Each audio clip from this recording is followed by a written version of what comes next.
Estelle, seule, attendait la personne qui puisse enfin la voir, ressentir son âme errante dans ce château si grand. Mais un jour est venu où deux personnes sont venues visiter le château. Ils ne la virent pas, mais elle, Estelle ressentit son regard posé sur elle.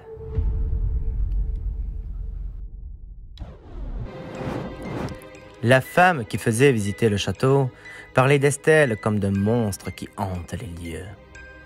Une fille pour elle, sans importance, disait-elle à ses visiteurs. Mais le jeune homme ressentit bien autre chose. En effet, Estelle permettait à la lumière de rentrer dans les lieux, cette lumière qu'elle portait sur elle, jadis.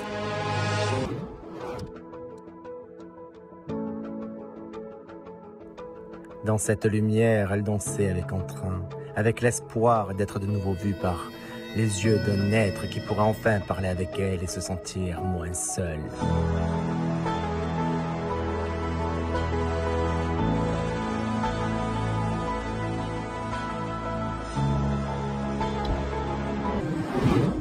La visite continua.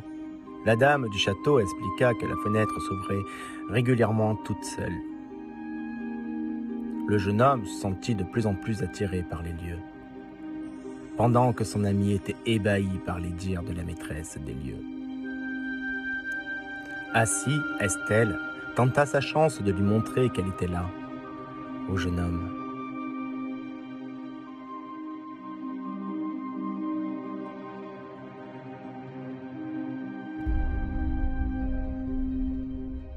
Malheureusement, le jeune homme pris de panique. Il descendit les marches pour rejoindre les autres. Elle essaya de le retenir, mais en vain. Elle ne réussit pas. Il se mit à raconter l'histoire de cette fille prénommée Estelle qu'il ressentait depuis le début de son arrivée dans ce château.